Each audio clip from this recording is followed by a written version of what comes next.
So basically now we come to the star delta connection, जो कि हम use करते हैं केज मोटर नॉर्मली रन करने के लिए। हम डेल्टा लगाते हैं फिर उस स्टार्टर वाइंडिंग में और स्टार लगाते हैं रोटर वाइंडिंग में। चेंज ओवर करते रहते हैं ताकि जो हमारा स्टार्टर है उसमें से हम करंट निकाल सके मोटर में से स्टार्टिंग में ही, और वो रिड्यूस हो जाए 1/3। जो हमारा स्टार्टिंग करंट है उसके कंपैरिजन में वो 1/3 हो जाए। और जो स्टार्टिंग टाइम है स्टार्टर वाइंडिंग्स, ये वोल्टेज हमें जो दे वो V/√3 हो। मतलब जो लाइन होगा हमारा, लाइन वोल्टेज होगा तो फेज वोल्टेज V/√3 के इक्वल होगा, ये है।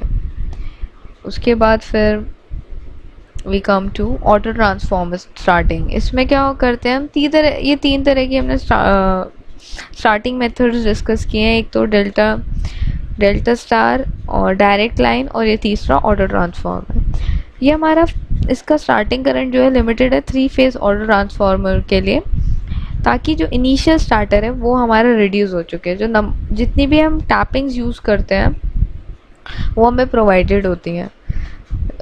इसके डायग्राम को अगर आप देखेंगे तो उसमें टैपिंग्स लगा रखी होती है हमने। जो स्टार्टर कनेक्टेड है वो वन पर्टिकुलर टैपिंग में ही होता है, और जो स्विच है एस वो डबल थ्रो करके ऑटो ट्रांसफॉर्मर में कनेक्ट कर देते हैं। हैंडल एज जो है वो क्विकली मूव करते हैं ताकि जो पोजीशन है वो हमारी स्टेबल एक ही जगह ना रहे, और अगर हमें फेलियर हो जाता है तो हैंडल रिलीज़ करके वो अपने आप वापस घूम के ऑफ पोजीशन पे आ जाता है। उसके बाद हार्मोनिक इंडक्शन टॉर्च के बारे में बात करेंगे, तो इसमें हमने क्रॉलिंग एंड कॉगिंग कॉन्सेप्ट। तो जो क्रॉलिंग कॉन्सेप्ट है, जो हमारी स्पेस हार्मोनिक वेव है वो रोटेट करेगी सेम डायरेक्शन में। हम उससे डायग्राम से देखते हैं कि ये हमारी हार्मोनिक वेव है, ये एक साइनसॉइडल फंडामेंटल वेव की तरह ट्रैवल कर रही है। तो जो फिफ्थ हार्मोनिक फ्लक्स है वो उस डायरेक्शन में रोटेट करेगा जो रोटर के ऑपोजिट है, ये ब्रेकिंग टॉर्क प्रोड्यूस करेगा। और जो सेवेंथ हार्मोनिक फ्लक्स है वो सेम ही डायरेक्शन में रोटेट करेगा और फंडामेंटल कंपोनेंट टॉर्क को एड करेगा, मतलब उसको बेनिफिट देगा। तो ये जो सेवेंथ हार्मोनिक फ्लक्स जो है टॉर्क का, उसकी प्रेजेंस से हमारा लोड कर्व इंटरसेक्ट करता है, ये हमारा इंटरसेक्ट कर रहा है,